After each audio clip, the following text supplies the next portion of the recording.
ਪੰਜਾਬੀ ਸਾਹਿਤ ਦੇ ਵਿੱਚ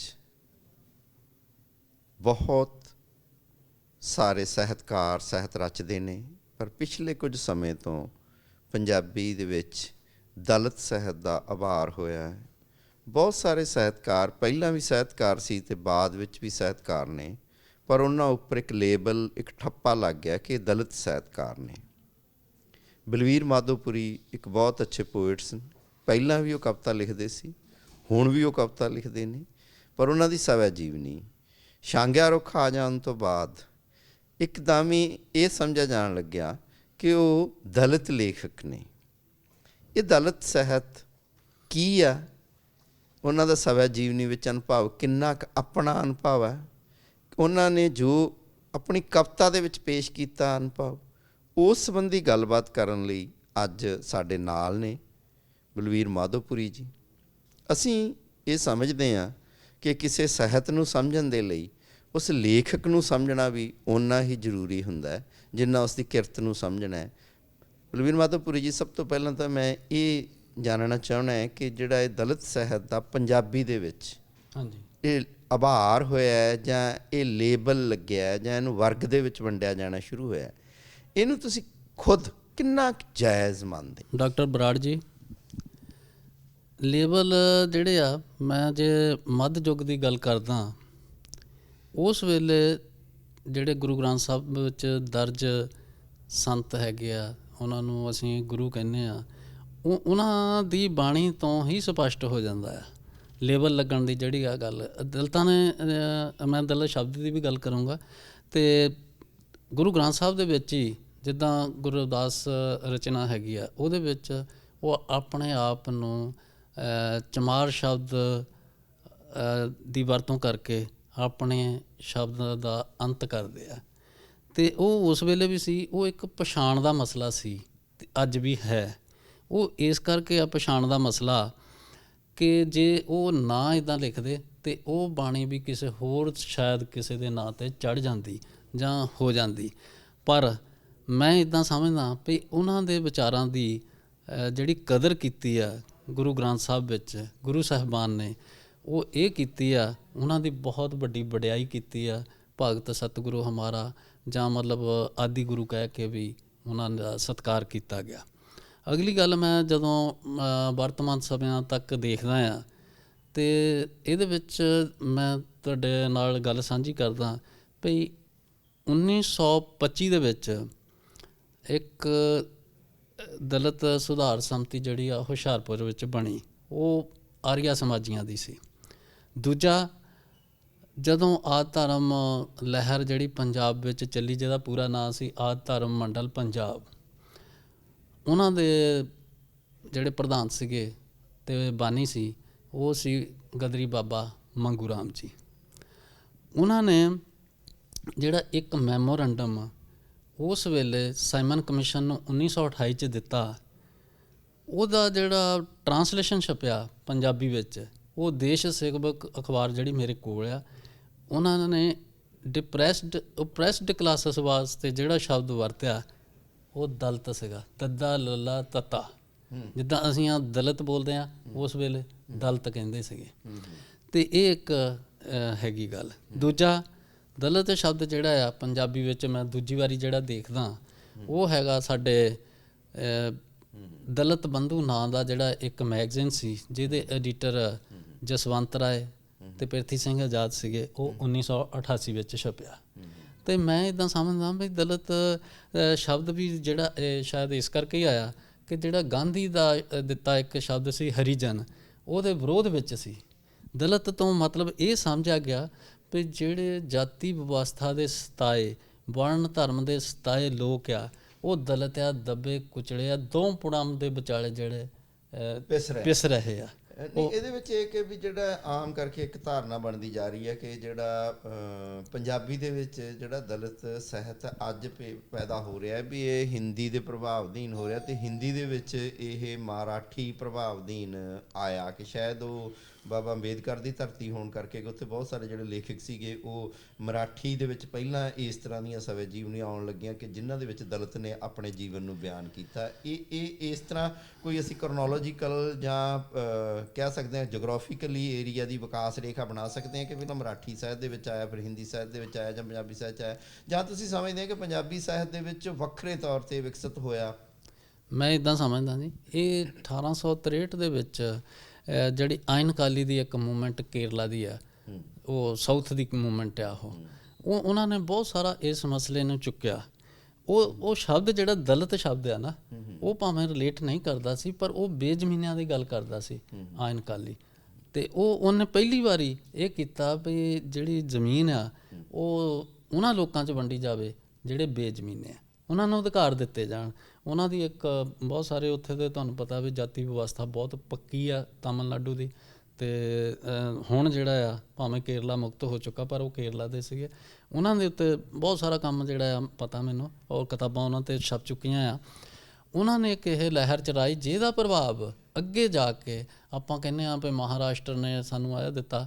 ਉਹ ਆਪਣੇ ਥਾਂ ਹੈਗੇ ਆ, ਉਹ ਸੱਚ ਹੋ ਸਕਦਾ ਆ, ਪਰ ਮੈਂ ਇੱਦਾਂ ਸਮਝਦਾ ਹਾਂ ਵੀ ਇਹ ਜਿਹੜੀਆਂ ਬਲੈਕ ਮੂਵਮੈਂਟ ਸੀਗੀ ਸਾਊਥ ਅਫਰੀਕਾ ਦੇ ਲੋਕਾਂ ਦੀ, ਉਹਦਾ ਵੀ ਪ੍ਰਭਾਵ ਰਿਹਾ। ਜਿਹੜੀ ਦਲਿਤ ਪੈਂਥਰ ਦੀ ਗੱਲ ਹੈ ਬਹੁਤ ਲੇਟ ਹੈਗੀ ਆ, 1970 ਦੇ ਆਸ-ਪਾਸ ਦੀ ਗੱਲ ਹੈ। ਪਰ ਸਾਡੇ ਮੈਂ ਦੇਖਦਾ ਗਦਰੀ ਬਾਬਾ ਮੰਗੂ ਰਾਮ ਦੀ ਜਿਹੜੀ ਪੋਇਟਰੀ ਆ ਉਹ ਮੇਰੇ ਕੋਲ ਆ, ਉਹਦੇ ਵਿੱਚ ਐਜੂਕੇਸ਼ਨ 'ਤੇ ਬਹੁਤ ਸਟਰੈਸ ਦਿੱਤਾ, ਯੂਨਾਈਟ ਹੋਣ ਵਾਸਤੇ ਬੜਾ ਕੰਮ ਕੀਤਾ। ਇਹਦਾ ਸੰਬੰਧ ਕੁਛ ਇਸ ਗੱਲ ਨਾਲ ਵੀ ਜੁੜਦਾ ਹੈਗਾ ਕਿ ਸੰਵਿਧਾਨ ਤੱਕ ਅਸੀਂ ਕਹਿ ਸਕਦੇ ਹਾਂ ਕਿ 1955 ਤੱਕ ਜਿਹੜਾ ਬਾਬਾ ਸਾਹਿਬ ਦੇ ਵਿਚਾਰ ਸੀਗੇ ਉਹਨਾਂ ਦਾ ਪ੍ਰਭਾਵ ਤਾਂ ਪੈਂਦਾ ਰਿਹਾ, ਪਰ ਖੁਦ ਇਸ ਜਹਾਨ 'ਚ ਨਹੀਂ ਰਹੇ।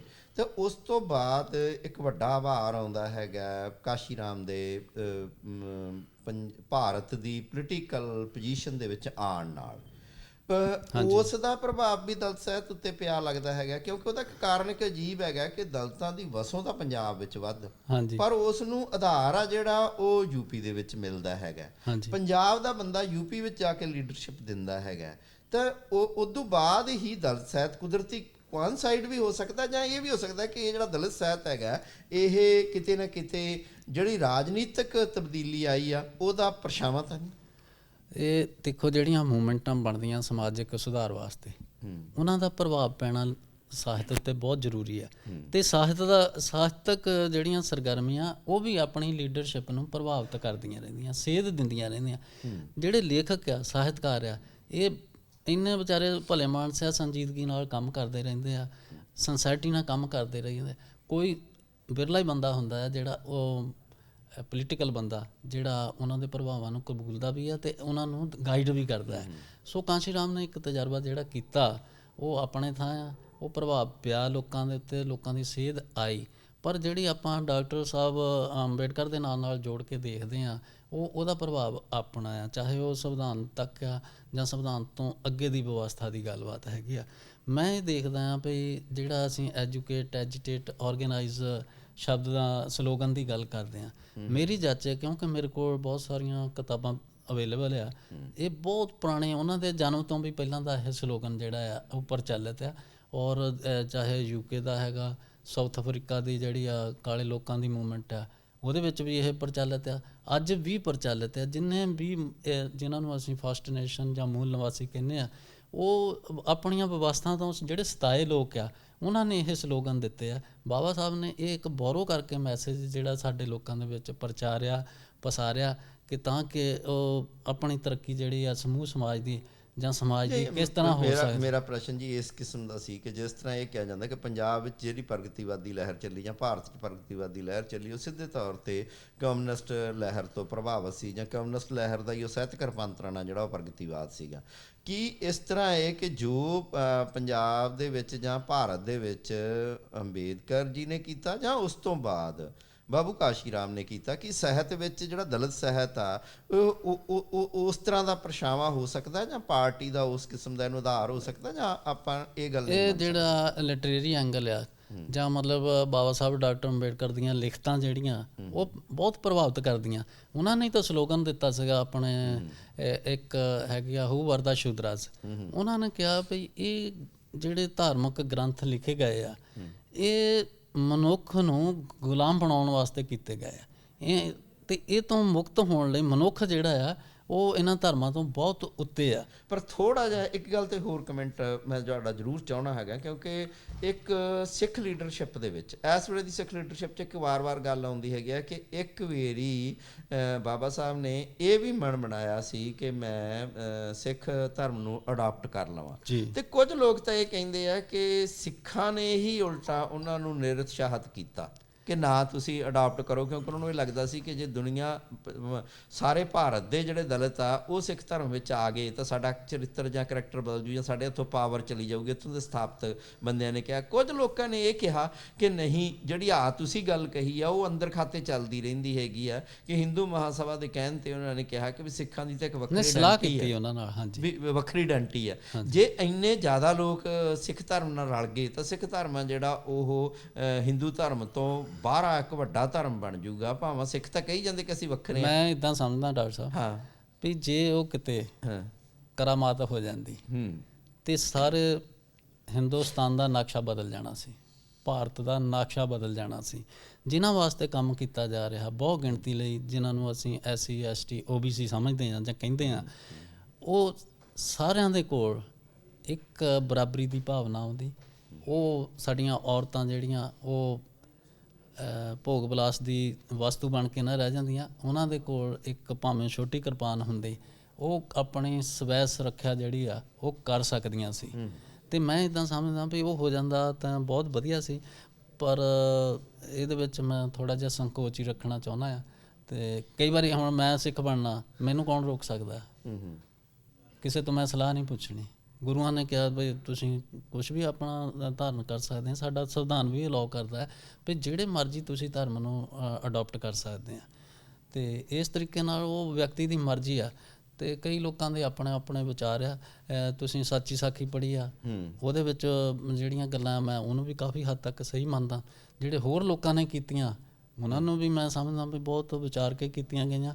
ਪਰ ਇਹਦਾ ਸਟੀਕ ਜਿਹੜਾ ਜਵਾਬ ਦੇਣਾ, ਇਹ ਤਾਂ ਜਿਸ ਵਿਅਕਤੀ ਨੇ ਇਹ ਗੱਲ ਕੀਤੀ ਜਾਂ ਕਿਉਂ ਨਹੀਂ ਅਡੋਪਟ ਕੀਤਾ, ਉਹ ਜਿੰਦਾ ਹੁੰਦੇ ਤਾਂ ਸ਼ਾਇਦ ਹੋਰ ਵੀ ਜ਼ਿਆਦਾ ਚੰਗੇ ਤਰੀਕੇ ਨਾਲ ਦੱਸ ਸਕਦੇ। ਇਹਦੇ ਨਾਲ ਹੀ ਇੱਕ ਜੁੜਿਆ ਹੋਇਆ ਹੋਰ ਪ੍ਰਸ਼ਨ ਹੈਗਾ ਕਿ ਪੰਜਾਬ ਦੇ ਵਿੱਚ ਇੱਕ ਬਹੁਤ ਵੱਡੀ ਲਹਿਰ ਚੱਲੀ, ਤਰਕਸ਼ੀਲ ਲਹਿਰ ਚੱਲੀ। ਉਹ ਕਿਸੇ ਵੀ ਮੈਂ ਕਿ ਕਹਿੰਦੇ ਕਿ ਧਰਮ ਤੋਂ ਮੈਂ ਕਿ ਅਸੀਂ ਕਿਸੇ ਵੀ ਧਰਮ ਨੂੰ ਨਹੀਂ ਮੰਨਦੇ, ਯਾਨੀ ਧਰਮ ਦੀ ਲੋੜ ਨਹੀਂ ਹੈ।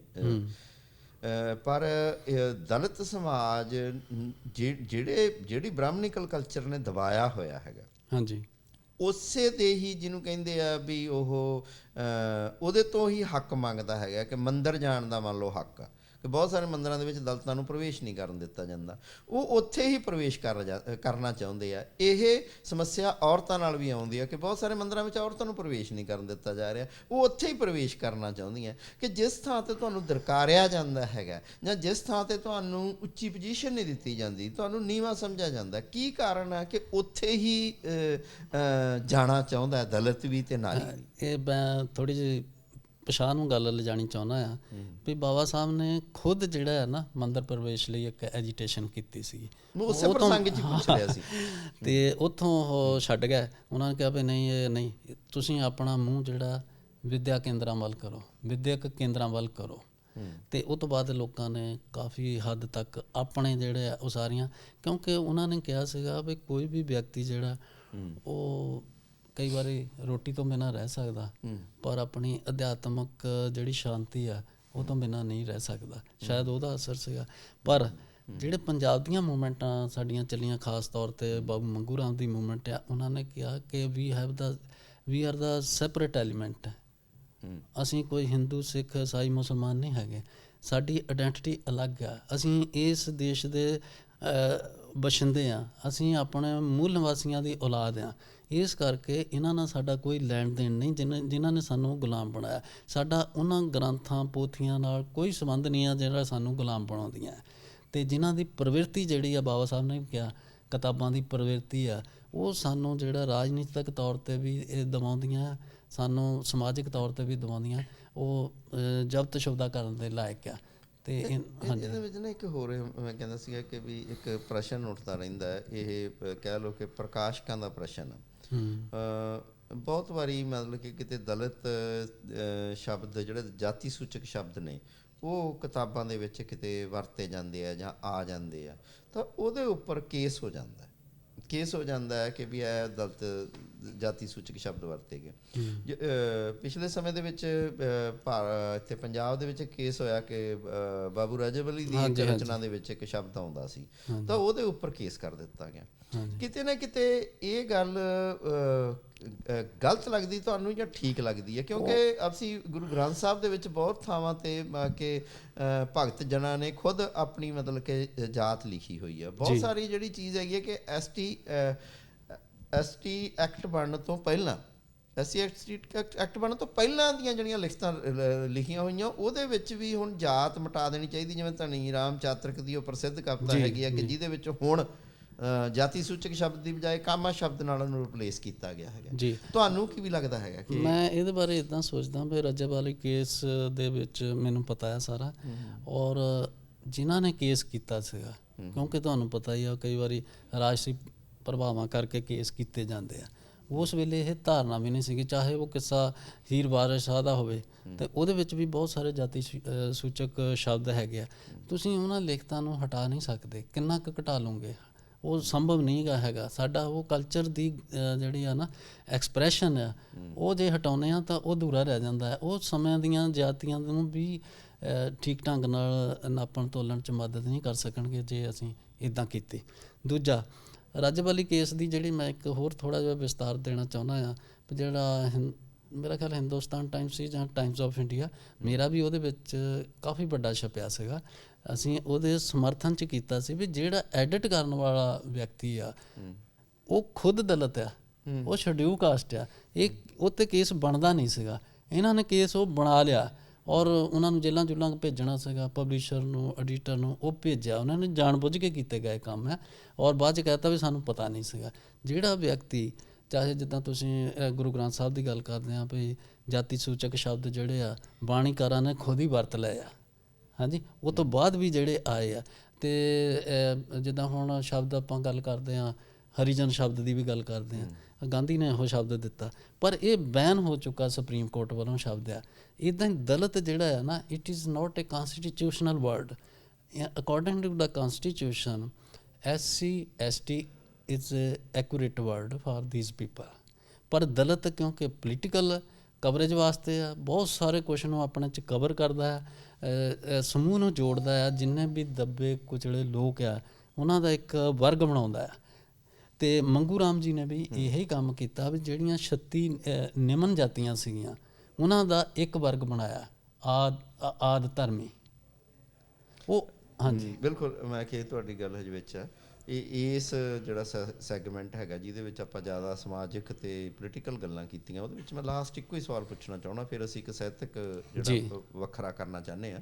ਇਹਦੇ ਵਿੱਚ ਮੈਂ ਸਿਰਫ ਇਹ ਸਵਾਲ ਪੁੱਛਣਾ ਚਾਹੁੰਦਾ ਕਿ ਇੱਕ ਸਵਾਲ ਹੈਗਾ ਕਿ ਜਿਹੜੇ ਦਲਿਤ ਭਾਈਚਾਰੇ ਦੇ ਲੋਕ ਨੇ, ਅਕਸਰ ਤੁਹਾਨੂੰ ਇਹ ਸਵਾਲ ਵਾਰ-ਵਾਰ ਫੇਸ ਕਰਨਾ ਪੈਂਦਾ ਹੋਵੇਗਾ ਕਿ ਉਹਦੇ ਵਿੱਚ ਇੱਕ ਕਰੀਮੀ ਲੇਅਰ ਪੈਦਾ ਹੋ ਗਈ, ਉਹ ਵਾਰ-ਵਾਰ ਲਈ ਜਾਂਦੀ ਹੈਗੀ ਆ ਜਿਹੜਾ ਫਾਇਦਾ ਹੈ, ਅਤੇ ਜਿਹੜੇ ਥੱਲੜੇ ਬੱਚੇ ਹੈਗੇ ਆ, ਥੱਲੜੇ ਜਿਹੜਾ ਹੈਗਾ ਨਿਮਨ ਵਰਗ, ਉਹਦੇ ਤੱਕ ਉਹ ਜਾ ਹੀ ਨਹੀਂ ਰਿਹਾ ਗਾ। ਅਤੇ ਵੀ ਇਹਦੇ ਕਰਕੇ ਕਦੇ ਤਾਂ ਕਿਹਾ ਜਾਂਦਾ ਹੈਗਾ ਕਿ ਆਰਥਿਕ ਆਧਾਰ 'ਤੇ ਕਰ ਦਿੱਤੀ ਜਾਵੇ ਰਿਜ਼ਰਵੇਸ਼ਨ, ਕਦੇ ਕਿਹਾ ਜਾਂਦਾ ਕਿ ਉਹਨੂੰ ਬੰਦ ਕਰ ਦਿੱਤੀ ਜਾਵੇ, ਕਦੇ ਕਿਹਾ ਜਾਂਦਾ ਹੈਗਾ ਕਿ ਕਰੀਮੀ ਲੇਅਰ ਨੂੰ ਇਹ 'ਚੋਂ ਕੱਢ ਦਿੱਤਾ ਜਾਵੇ। ਜੀ, ਇਹਦੇ ਬਾਰੇ ਯਾਨੀ ਕਿ ਤੁਹਾਡੇ ਕੀ ਵਿਚਾਰ ਨੇ? ਕਿਉਂਕਿ ਅਸੀਂ ਇਹ ਹੈ ਕਿ ਜਿਹੜਾ ਬੰਦਾ ਡਿਪਰਾਈਵਡ ਆ ਉਹਨੂੰ ਹੱਕ ਤਾਂ ਮਿਲਣਾ ਚਾਹੀਦਾ, ਉਹਨੂੰ ਉਹਦਾ ਥਾਂ ਤਾਂ ਬਣਨਾ ਚਾਹੀਦਾ, ਪਰ ਉਸ ਦੇ ਆਧਾਰ 'ਤੇ ਯਾਨੀ ਕਿ ਆਮ ਉਦਾਹਰਨ ਲਈ ਜਾਂਦੀ ਹੈਗੀ ਹੈ ਕਿ ਇੱਕ ਜਿਹੜਾ ਗਰੀਬ ਝੁੱਗੀ ਵਾਲੇ ਦਾ ਬੱਚਾ ਹੈ ਉਹ ਦਲਿਤ ਹੋਣ ਦੇ ਬਾਵਜੂਦ ਪਿੱਛੇ ਰਹਿ ਜਾਂਦਾ ਹੈ, ਕਿ ਜਿਹੜਾ DC ਹੈ ਉਹਦਾ ਬੱਚਾ ਆ ਜਾਂਦਾ। ਅਤੇ ਇਹ ਤਾਂ ਬਈ ਹੁਣ ਵੀ ਇਹਦੇ ਵਿੱਚੋਂ ਕਰੀਮੀ ਲੇਅਰ ਨੂੰ ਕੱਢ ਦੇਣਾ ਚਾਹੀਦਾ, ਭਾਵੇਂ ਸਰਕਾਰ ਕਹਿੰਦੀ ਹੈ ਕਿ ਅਸੀਂ ਕਰੀਮੀ ਲੇਅਰ ਨੂੰ ਕੱਢ ਰਹੇ ਹਾਂ, ਪਰ ਇਹਦੇ ਬਾਰੇ ਤੁਹਾਡੇ ਕੀ ਵਿਚਾਰ ਨੇ? ਡਾਕਟਰ ਸਾਹਿਬ, ਮੈਂ ਇਹ ਗੱਲ ਕਰਨੀ ਚਾਹੁੰਦਾ, ਜਿਹੜੀ ਹੈਗੀ ਆ ਨਾ ਰਿਜ਼ਰਵੇਸ਼ਨ ਬੰਦ ਕੀਤੀ ਜਾਵੇ ਜਾਂ ਕਰੀਮੀ ਲੇਅਰ ਖ਼ਤਮ ਕੀਤੀ ਜਾਵੇ। ਮੈਂ ਇੱਦਾਂ ਸੋਚਦਾ ਵੀ ਜਿਹੜਾ ਬਿਲਕੁਲ ਵੰਚਿਤ ਵਰਗ ਆ, ਜਿਹਦੇ ਕੋਲ ਹਿਊਮਨ ਰਾਈਟਸ ਵੀ ਨਹੀਂ ਆ, ਉਹਦੇ ਕੋਲ ਜ਼ਮੀਨ ਜਾਇਦਾਦ ਨਹੀਂ ਆ, ਅੱਛਾ, ਦੂਜੇ ਪਾਸੇ ਜਿਹੜੇ ਇਹ ਪੰਗਾ ਪਵਾਇਆ ਜਾ ਰਿਹਾ, ਉਸ ਬਾਰੇ ਨਹੀਂ ਪਵਾਇਆ ਜਾ ਰਿਹਾ ਵੀ ਜਿਹੜਾ ਲੈਂਡ ਹੋਲਡਰ ਐਡਾ ਵੱਡਾ ਹੈਗਾ, ਜ਼ਗੀਰਦਾਰ ਟਾਈਪ ਆਦਮੀ ਆ, ਉਹ ਜ਼ਮੀਨਾਂ 'ਤੇ ਵੀ ਉਹਦਾ ਕਬਜ਼ਾ, ਜਿੱਦਾਂ ਧਰਮ 'ਤੇ ਵੀ ਉਹਦਾ ਕਬਜ਼ਾ, ਪਲੱਸ ਨੌਕਰੀਆਂ ਵੱਡੀਆਂ 'ਤੇ ਵੀ ਉਹਨਾਂ ਦਾ ਹੀ ਕਬਜ਼ਾ ਹੈ। ਚਾਹੇ ਉਹ ਸਾਡੇ ਐਜੂਕੇਸ਼ਨ ਦਾ ਸਿਸਟਮ ਹੈਗਾ, ਐਡਮਿਨਿਸਟ੍ਰੇਸ਼ਨ ਦਾ ਹੈਗਾ, ਜਿੰਨੇ ਵੀ ਵੱਡੇ ਅਫਸਰ ਤੁਸੀਂ ਦੇਖਦੇ ਆ, ਤੁਸੀਂ ਤਾਂ ਆਪ ਹੀ ਇੰਨੀ ਵੱਡੀ ਜਾਣਕਾਰੀ ਰੱਖਦੇ ਆ ਤੇ ਉਹ ਉਹਦੇ ਬਾਰੇ ਕਦੀ ਕੋਈ ਗੱਲ ਨਹੀਂ ਕਰੂਗਾ, ਉਂਗਲੀ ਨਹੀਂ ਕਰੂਗਾ। ਉਹ ਉਹੀ ਕਿਉਂ ਦਿਸਦਾ ਹੈ ਜਿਹਦੇ ਅਜੇ ਵੀ less than 2% people are in the class 1 service. 2% ਕੀ ਹੁੰਦਾ ਹੈ? ਉਹ ਵੀ ਜਿਹੜੇ ਸ਼ਹਿਰਾਂ 'ਚ ਚਲ ਗਏ। ਜਿਹੜੇ ਮੈਂ ਚਾਹੁੰਦਾ ਆ ਨਿੱਜੀ ਤੌਰ 'ਤੇ ਵੀ, ਜਿਹੜਾ ਇਹ ਕ੍ਰਾਈਟੇਰੀਆ ਆ ਕਿ ਉਹਦੀ ਜਿਹੜੀ ਆ ਆਰਥਿਕ ਹਾਲਤ ਜਿਹੜੀ ਆ ਨਾਪੀ ਜਾਵੇ, ਫਿਰ ਰਿਜ਼ਰਵੇਸ਼ਨ ਕੀਤੀ ਜਾਵੇ। ਮੈਂ ਇੱਕ ਗੱਲ ਤੁਹਾਡੇ ਨਾਲ ਹੋਰ ਸਾਂਝੀ ਕਰਨੀ ਆ। ਰਿਜ਼ਰਵੇਸ਼ਨ ਜਿਹੜਾ ਫਾਰਮੂਲਾ ਆ ਉਹ 51.5% ਜਿਹੜੀ ਆ in the name of general category, and they are big people, rich people, and politically they are very much rich. ਜਿਹੜੇ ਹੈਗੇ ਆ 49.5% ਪੀਪਲ SC ST, ਉਹ ਹੈਗੇ ਜਨਰਲ ਕੈਟਾਗਰੀ 'ਚ, ਉਹਨਾਂ ਨੂੰ ਰਿਜ਼ਰਵੇਸ਼ਨ ਜਿਹੜੀ ਮਿਲਦੀ ਹੈ ਉਹਦੇ ਵਿੱਚ SC ST OBC ਸ਼ਾਮਿਲ ਆ। ਜਨਰਲ ਨੇਮ, ਮੈਂ ਇੱਕ ਗੱਲ ਬੜੀ ਜ਼ਰੂਰੀ ਮੈਨੂੰ ਲੱਗਦੀ ਹੈ ਤੁਹਾਡੇ ਨਾਲ ਨਿਖਾਰਨੀ, ਕਿ 4% ਤੋਂ ਘੱਟ ਜਿਹੜੇ ਆ ਉਹ ਹੈਗੇ ਆ ਬ੍ਰਾਹਮਣ, ਨੀਅਰ ਅਬਾਊਟ 4% ਆਰ ਕਸ਼ਤਰੀਜ਼, 8% ਅਸੀਂ ਫਿਰ ਵੀ ਲੋਕਾਂ ਨੇ ਜਿਹੜਾ ਵੀ ਡਾਟਾ ਤਿਆਰ ਕੀਤਾ ਯੂਨੀਵਰਸਿਟੀਆਂ ਨੇ ਜਾਂ ਹੋਰਨਾਂ ਨੇ, ਉਹ 15% ਲਾ ਲਓ। 15% ਨੂੰ 51.5% ਰਿਜ਼ਰਵੇਸ਼ਨ ਦਿੱਤੀ ਜਾ ਰਹੀ ਆ ਜਨਰਲ ਕੈਟਾਗਰੀ ਦੇ ਨਾਂ 'ਤੇ, ਜਿਹੜੇ ਕਿ ਸੰਪੰਨ ਆ, ਜਿਨ੍ਹਾਂ ਕੋਲ ਸਭ ਕੁਛ ਆ। ਜਿਹੜਾ ਅਸੀਂ ਇੱਥੇ ਵੀ ਲਾ ਦਿਆਂਗੇ ਨਾ ਪਾਬੰਦੀ, ਤੇ ਸਾਡੇ ਲਈ ਜਿਹੜੀ ਆਵਾਜ਼, ਮੰਨ ਲਓ ਕਿ ਥਾਣੇਦਾਰ ਲੱਗ ਜਾਊਗਾ, ਜਦੋਂ ਕੋਈ ਕਿਸੇ 'ਤੇ ਅਤਿਆਚਾਰ ਹੋ ਰਹੂਗਾ ਤਾਂ ਘੱਟੋ ਘੱਟ ਉਹਦੇ ਅੰਦਰੋਂ ਤਾਂ ਹਮਦਰਦੀ ਜਾਗਦੀ ਹੈ ਨਾ, ਵੀ ਇਸ ਬੰਦੇ ਨਾਲ ਇਹ ਗਰੀਬ ਬਿਮਾਰ ਹੋਈ ਆ, ਕੁਛ ਤੱਕ ਮੈਂ ਇਹਦੇ ਲਈ ਕਰ ਸਕਦਾ। ਜੇ ਉਹ DC ਲੱਗਾ ਤਾਂ ਉਹ ਕੋਈ ਹਦਾਇਤ ਦੇ ਸਕਦਾ ਜਸਟਿਸ ਵਾਸਤੇ। ਦੂਜਿਆਂ ਦੀ ਮੈਨੂੰ ਲੱਗਦਾ ਇੱਦਾਂ ਕਿ ਉਹ ਮਾਨਸਿਕਤਾ ਅਜੇ ਵੀ ਜਿਹੜੀ ਆ ਨਾ ਡਿਵੈਲਪ ਓਨੀ ਨਹੀਂ ਹੋਈ ਵੀ ਜਿੰਨੀ ਦੀ ਸਾਨੂੰ ਲੋੜ ਆ, ਵੀ ਇਨਸਾਫ ਚਾਹੀਦਾ, ਸਮੂਹ ਸਮਾਜ ਨੂੰ ਇਨਸਾਫ ਚਾਹੀਦਾ ਹੈ। ਇਹਦੇ ਵਿੱਚ ਇੱਦਾਂ ਕਦਾ ਮੇਰਾ ਵਿਚਾਰ ਇਹਦੇ ਬਾਰੇ ਬਣਦਾ ਹੈ। ਕਰੀਮੀ ਲੇਅਰ ਇੰਨੀ ਨਹੀਂ ਅਜੇ ਹੋ ਗਈ। ਹੁਣ ਮੈਂ ਤੁਹਾਨੂੰ ਆਪਣੀ ਨਿੱਜੀ ਗੱਲ ਦੱਸਦਾ, ਮੈਂ ਆਪਣੇ ਪਰਿਵਾਰ 'ਚੋਂ ਪਹਿਲਾ ਬੰਦਾ ਆ ਜਿਹਨੇ ਮਤਲਬ ਪੋਸਟ ਗ੍ਰੈਜੂਏਸ਼ਨ ਕੀਤੀ ਜਾਂ ਕਲਾਸ 1 ਅਫਸਰ ਬਣਿਆ, ਜਾਂ ਮਤਲਬ ਉਹ ਜੋ ਵੀ ਮੇਰਾ ਬਣਿਆ, ਹਾਂਜੀ। ਅਤੇ ਉਹਦੇ ਮੁਤਾਬਕ ਕਿੰਨਾ ਕੁ ਮੇਰਾ ਘਰ ਹੋ ਗਿਆ। ਮੈਂ ਅਜੇ ਵੀ ਇੱਕ ਅਨਆਥੋਰਾਈਜ਼ਡ ਕਲੋਨੀ 'ਚ ਰਹਿਣਾ। ਮੇਰੇ ਘਰ ਜਿਹੜੇ ਲੋਕ ਆ ਅਜੇ ਵੀ ਨਹੀਂ ਆਉਂਦੇ, ਉਹ ਮੈਨੂੰ ਇੱਦਾਂ ਦਾ ਮਤਲਬ ਕਰ ਦਿੰਦੇ ਆ, ਮੇਰੇ ਹਾਲਾਤ ਇੱਦਾਂ ਦੇ ਬਣਾਉਂਦੇ ਆ, ਪਰ ਯਾਰ ਤੇਰਾ ਘਰ ਲੱਭਣਾ ਬੜਾ ਔਖਾ ਆ, ਅਤੇ ਇਸ ਕਰਕੇ ਤੇਰੇ ਛੋਟੀ ਗਲੀ ਆ ਤਾਂ ਸਾਡੀ ਗੱਡੀ ਵੀ ਨਹੀਂ ਮੁੜਨੀ। ਇੰਨਾ ਮੈਨੂੰ ਉਹ ਨਿਰਾਸ਼ ਕਰ ਦਿੰਦੇ ਆ, ਮੇਰਾ ਮਨ ਖਰਾਬ ਹੋ ਜਾਂਦਾ, ਕਹਿ ਕੇ ਉਹ ਆਉਂਦੇ ਹੀ ਨਹੀਂ ਆ ਸਾਡੇ ਘਰ, ਅਤੇ ਤੇਰੇ ਗੱਡੀ ਨਹੀਂ ਲੰਘਣੀ ਸਾਡੀ। ਮੈਂ ਬਲਵੀਰ ਮਾਧੋਪੁਰੀ ਜੀ ਨੇ ਸਾਡੇ ਨਾਲ ਦਲਿਤ ਬਾਰੇ, ਪੰਜਾਬੀ ਸਮਾਜ ਬਾਰੇ ਉਹਨਾਂ ਦੀ ਜੋ ਇੱਕ ਬੁੱਧੀਜੀਵੀ ਵਜੋਂ, ਇੱਕ ਲੇਖਕ ਵਜੋਂ ਸਮਝ ਆ ਸਾਂਝੀ ਕੀਤੀ। ਸਾਨੂੰ ਲੱਗਦਾ ਹੈ ਕਿ ਇਸ ਕਿਸਮ ਦੇ ਵਿਚਾਰ ਵਟਾਂਦਰੇ ਦੇ ਨਾਲ ਸਾਡਾ ਸਮਾਜ ਆ ਜਿਹੜਾ ਉਹ ਇੱਕ ਦੂਸਰੇ ਪ੍ਰਤੀ ਵਧੇਰੇ ਸਮਝ ਵਿਕਸਿਤ ਕਰ ਸਕਦਾ ਹੈ ਅਤੇ ਆਮ ਚੇਤਨਾ ਦੇ ਵਿੱਚ ਵਾਧਾ ਹੋ ਸਕਦਾ ਹੈ। ਇਸ ਸੈਗਮੈਂਟ ਨੂੰ ਅਸੀਂ ਇੱਥੇ ਹੀ ਮੁਕੰਮਲ ਕਰਦੇ ਹਾਂ। ਵਿਸ਼ਰਾਮ।